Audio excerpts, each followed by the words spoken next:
Hello, everybody. This is Dr. Hina Jawar. Welcome to Textbook Super Coaching YouTube channel.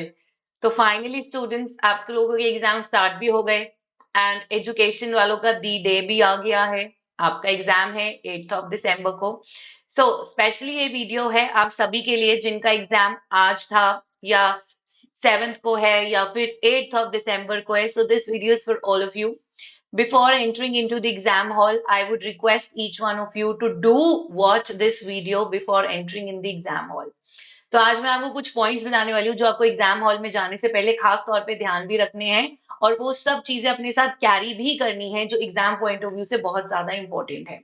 तो सबसे पहली बात, अपने साथ ये सेल्फ डिक्लेरेशन फॉर्म ले जाना मत भूलिएगा। This is very important. अपने साथ एक सेल्फ डिक्लेरेशन फॉर्म लेके जाइएगा। इसमें आपको अपना नेम फिल करना है, अपना एड्रेस फिल करना है एंड देन आपको यहाँ पे अपना एक फोटो अटैच करना है। ठीक है, यहाँ पर आपको लेफ्ट थंब का अंगूठा लगाना है। ठीक है, इस पे पेन से कलर करके लगा सकते हैं। एंड ये वाला जो सिग्नेचर है ये आपको तब करना है जब आपके सामने एग्जामिनर होगा। So in front of the examiner. तो गलती से भी ये वाला साइन करके मत लेके जाइएगा। यहाँ फोटो लगा लीजिएगा, यहाँ अपना थंब प्रिंट लगा लीजिएगा। ठीक है, देखिए लिखा है before reaching the exam hall, but ये आपको एग्जाम हॉल में ही साइन करना है यहाँ पे एग्जामिनर के सामने। ठीक है, अगर आप अपने एडमिट कार्ड की डिटेल्स पढ़ रहे हैं तो सबसे ज्यादा इंपॉर्टेंट है कि टाइमली बेसिस पर एग्जाम हॉल में पहुंच जाइएगा। कोशिश कीजिएगा आप आधा घंटा पहले पहुंच जाएं ताकि कोई एंड मिनट में कोई प्रॉब्लम ना हो। ठीक है, आपको क्लोजिंग टाइम के बाद अंदर जाना अलाउड नहीं होगा। एंड मेक श्योर आप अपने साथ एटलीस्ट 2 कॉपी कैरी कर रहे हैं एडमिट कार्ड की। प्लीज एडमिट कार्ड की 2 कॉपी कैरी कीजिएगा और उन दोनों कॉपीज में सारे पेजेस होने चाहिए। पहला पेज जहां पर आपके सेंटर की डिटेल्स दी और सेल्फ डिक्लेरेशन है। पेज नंबर 2 पे उन्होंने बताया इंपॉर्टेंट इंस्ट्रक्शंस है। और पेज नंबर 3 जो है वो नॉन आधार कैंडिडेट्स के लिए, जिन बच्चों के पास आधार कार्ड नहीं है वो उन बच्चों को वो वाला पेज कैरी करना है जिनके पास आधार कार्ड नहीं। लेकिन चाहे आपके पास आधार कार्ड है या नहीं, आप एडमिट कार्ड के तीनों पेजेस को कॉपी करवा लीजिएगा और तीनों पेजेस का प्रिंट आउट 2 कॉपीज निकाल के ले जाइए ताकि एक अगर खराब हो जाए तो आपके पास सेफर साइड के लिए दूसरा भी अवेलेबल है। मेक श्योर आप सब पेजेस की लेके जा रहे हैं। पेज नंबर 1 जहाँ आपका सेंटर का नाम है, सेल्फ डिक्लेरेशन फॉर्म है। पेज नंबर 2 जहाँ important instructions and page number 3 जो खासतौर पे नॉन आधार कैंडिडेट्स के लिए है। ठीक है, आपको विद चेकिंग अंदर जाना है। कोशिश कीजिए लूज लूज कपड़े पहनिए, टाइट जीन्स मत पहनिए। कुछ सेंटर्स में टाइट जीन्स पहनने पर वो मना करते हैं। सो मेक श्योर आप कोई भी मेटल ना पहने क्योंकि वहां जैमर्स लगे होते हैं। तो मेक श्योर आप कोई इयररिंग्स, नोज रिंग वगैरह होता है, ये बैंगल्स होती है, इनको उतार के जाइए। बिकॉज हमें तो दिल्ली में तो सेंटर में इशू आया था कि बच्चों को बोला गया था कि आप अपने ऑर्नामेंट्स उतार के से रख लीजिए क्योंकि कई बार वो जैमर्स में एक इशू क्रिएट कर देता है। बॉल पॉइंट लेके जा सकते हैं आप, अपने साथ बॉल पेन लेकर जा सकते हैं। वो इंक वाले पेन नहीं, वो फिर इधर उधर रब होते रहते हैं। ट्रांसपेरेंट वाटर बॉटल, देखिए ध्यान से पढ़ लीजिए, उन्होंने क्लियरली लिखा है ट्रांसपेरेंट वाटर बॉटल। कई बच्चे वो कलर्ड वाली बॉटल्स ले जाते हैं, स्टील की है, पानी गर्म रहेगा, पानी ठंडा रहेगा। भैया ये सब मत करिएगा। एक दिन के लिए कॉम्प्रोमाइज कीजिए। Normal transparent water bottle and normal सा एक साधारण सा ही एक बॉल पेन ले जाइए। 2 फोटो कैरी करनी है आपने। तो पानी वानी के साथ साथ आप अपना आईडी कार्ड कैरी करेंगे, चाहे वो आधार कार्ड है, चाहे पैन कार्ड है, चाहे आप सॉरी आपका आईडी प्रूफ है, पासपोर्ट है, कुछ भी। 2 फोटोज कैरी करिएगा, 2 फोटोज और आईडी कार्ड को कैरी करिएगा। और एडमिट कार्ड की मैंने आपको कहा 2 कॉपी लेके जाइएगा जिसमें ऑल 3 पेजेस होने चाहिए। ठीक है, तो ये तो हो गई आपने क्या क्या चीजें कैरी करनी है। फोन वोन कुछ भी अंदर अलाउड नहीं होता है। पैसे भी लिमिटेड लेके जाइएगा, ये भी बहुत सारे पैसे लेके एग्जाम हॉल में जा रहे हैं और फिर वहां पे परेशान हो रहे हैं इनको कहाँ रखे, इनको कहाँ रखे। ठीक है, और आपको मैं बता चुकी हूँ मेटल डिटेक्टर्स लगे होते हैं तो कई बार वो आपके ऑर्नामेंट्स उतारवा देते हैं। तो कोशिश कीजिए कि घर से ये सोने चांदी के ऑर्नामेंट्स पहन के ही ना जाए कि ऐसा इशू है, बिकॉज ऐसा इशू आ चुका है कई सेंटर्स पर। ठीक है, आप अपने साथ अपना ओन स्क्राइब लेके जा सकते हैं इनकेस आप पर्सन विद डिसेबिलिटी है, आपका कोई भी डिसेबिलिटी है, अपना डिसेबिलिटी का सर्टिफिकेट कैरी कीजिए। और अगर आपको अपने साथ अपना स्क्राइब लेके जाना है आप उसको ले जा सकते हैं। ठीक है, shoes footwear with thick soles and garments with large buttons are not permitted. मैंने आपको पहले ही कहा था वहां मेटल डिटेक्टर्स लगे होते हैं तो कई बार इशू क्रिएट होता है, इसलिए बहुत टाइट कपड़े मत पहनिएगा, खुले वाले कपड़े पहनिएगा। बड़े बड़े बटन्स वाली फ्लरी जैकेट्स मत पहनिएगा, वो उतरवा देंगे बिकॉज उनको डाउट रहता है कि इसमें कोई मेटल ना हो। बड़े बड़े गम बूट्स आने लगे हैं, सर्दियां हैं तो मैम हम बूट्स पहन के जा रहे हैं, ये सब मत करिएगा। नॉर्मल ड्रेसअप में जाइए, साधारण सा, जिसमें कोई इश्यू क्रिएट ना हो, क्योंकि वहां क्लियरली लिखा है हम परमिट नहीं करेंगे। ठीक है, तो ये आपका सेल्फ डिक्लेरेशन फॉर्म तो अभी मैंने आपको दिखाया, ये नॉन आधार कैंडिडेट्स के लिए है। इसमें आपने ये बताना है आपका नेम क्या है, आपकी मदर का नेम क्या है, आपके फादर का नेम क्या है, और आपने टिक करके इस पे फाइनली साइन कर देना है। ठीक है, तो ये तो रही इन जनरल बात जो मैं आपको बताने वाली थी। और अब हम कुछ टिप्स मैं आपको वो देने वाली हूँ जो आपको एग्जाम हॉल में for the question paper follow करनी है। ठीक है, फॉर द क्वेश्चन पेपर। तो एनालिसिस के लिए तो मैं आपके साथ जुड़ने ही वाली हूँ। 8 दिसंबर को आपका एनालिसिस होगा ठीक 12 बजे मेरे साथ, वो तो एक अलग बात है। तो उससे पहले कि हम थोड़ा और आगे बढ़े, एक मोटिवेशनल कोट तो है ही स्वामी विवेकानंदा जी की, उठो जागो और तब तक मत रुको जब तक मंजिल प्राप्त ना हो। और अब मंजिल और आपके बीच में सिर्फ एक दिन का सफर रह गया है, या किसी का तो एग्जाम आज भी हो गया और कल भी है, तो अब मंजिल आपके सामने है, जेआरएफ आपको दिख रहा है, बस आपने जाना है और उस पे नाम अपना लिख देना है। तो अब उठ के जाके पढ़ लिया आपने, पूरी 6 महीने का जो ये सफर है अंत पर आने वाला है। तो सबसे पहले इंपॉर्टेंट डॉक्यूमेंट्स में आपको क्या कैरी करना है, 2 कॉपी आधार कार्ड की कैरी करनी है जिसमें सेल्फ डिक्लेरेशन फॉर्म होगा। 2 आपको फोटो कैरी करनी है, अपने साथ आईडी कार्ड कैरी करना है, वाटर बॉटल कैरी करनी है, पेन कैरी करना है।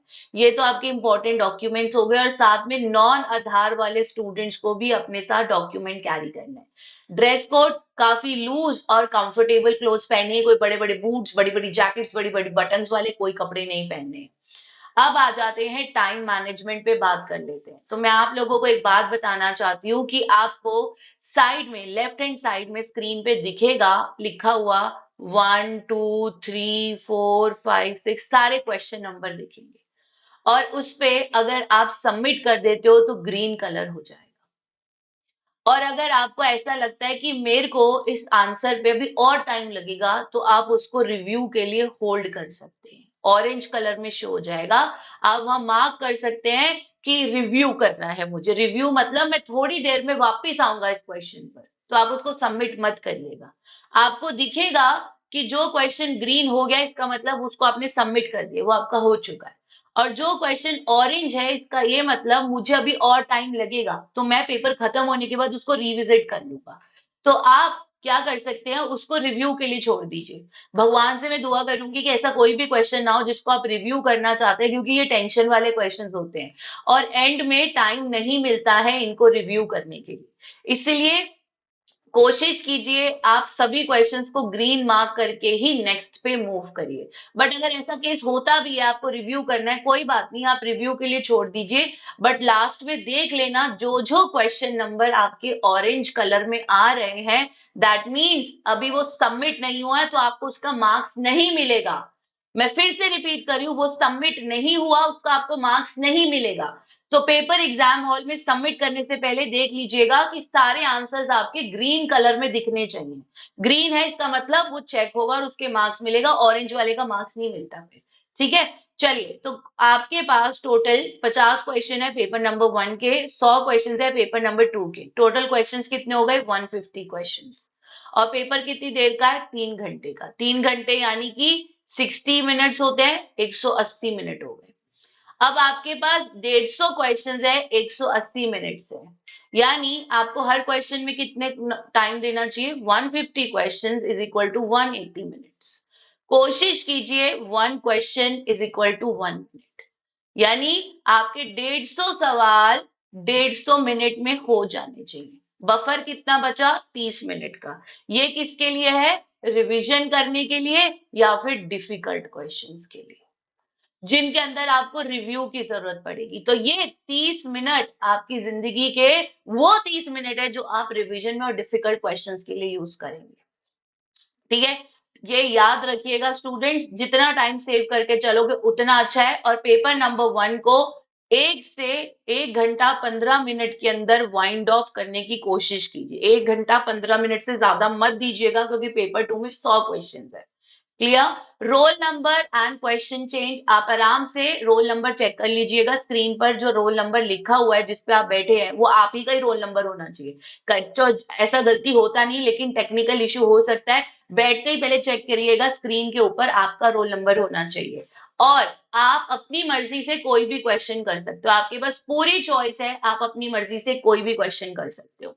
And give your best and forget about the rest. आपने जी जान लगा दिया, आपने पूरी मेहनत की, शायद आपसे ज्यादा मेहनत कोई कर ही नहीं सकता। आपने इतनी मेहनत करी है लास्ट 3-4 महीनों में, बस अब उस मेहनत को रंग आने वाली बात है, मेहंदी लगा के रंग आता है ना, उसी तरह रंग आने का टाइम है। भूल जाइए पेपर कैसा होगा कैसा नहीं, बस अपना बेस्ट दे के आ जाओ, भगवान आपका साथ देंगे ही देंगे। लैंग्वेज आप चेंज कर सकते हो, क्वेश्चन इंग्लिश में भी विजिबल होगा और हिंदी में भी विजिबल होगा। So no tension, question will be visible in English and Hindi. आप आंसर बिल्कुल चेंज कर सकते हो। आपको लगता है मैंने डी मार्क कर दिया, थोड़ी देर बाद आपको लगा नहीं आंसर तो बी होना चाहिए, आप जाइए उसको चेंज कर लीजिए। आंसर तब तक फाइनल नहीं है जब तक आप एंड पेपर सबमिट नहीं कर देते। कॉम्प्रीहेंशन पेपर नंबर 2 का पैसेज कोशिश करके सबसे पहले कीजिए, क्योंकि वो फ्री के मार्क्स होते हैं। फ्री के मार्क्स सबसे पहले कर लीजिए, कम से कम 20 मार्क्स तो आपके पॉकेट में आ जाएंगे। कोई सीक्वेंस ऐसा फिक्स नहीं है, लेकिन मैं कहूंगी क्वेश्चन नंबर 1 से क्वेश्चन नंबर 150 की तरफ चलिए।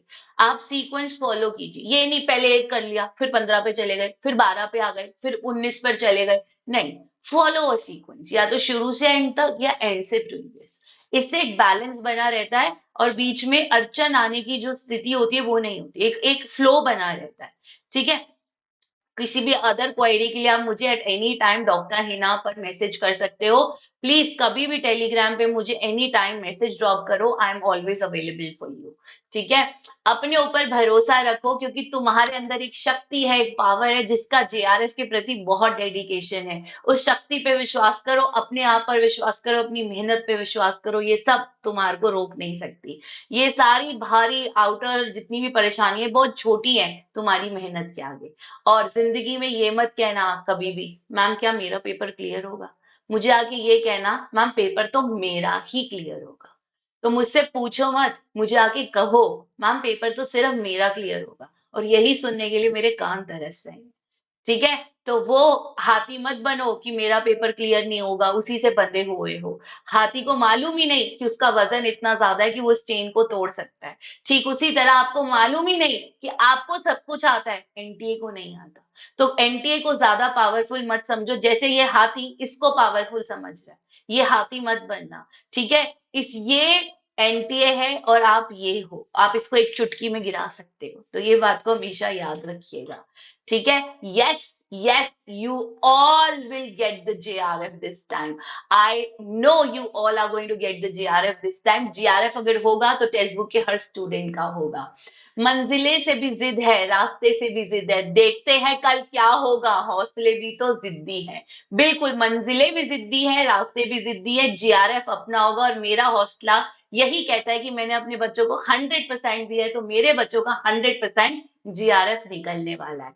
और कल जब भी आप आए तो आप मुझे एक ही लाइन बोलिएगा कि मैम पेपर वो सो इजी, सो सिंपल कि एनटीए ने कहा पूरे मार्क्स लेकर जाओ। So I am waiting wishing to listen this 3 line. Ma'am paper वो सो इजी, सो सिंपल, पूरे मार्क्स लेकर जाओ। So all the best to all my dear students. God bless you all. Keep smiling. Take care of yourself.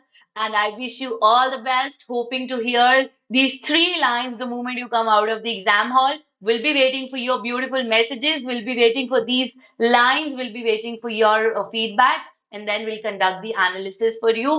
Take care, everybody. God bless you all. Go rock the exam. दिखा दो NTA को कि हमसे बेहतर किसी को नहीं आता। May God bless you with the best news. Take care. Bye bye.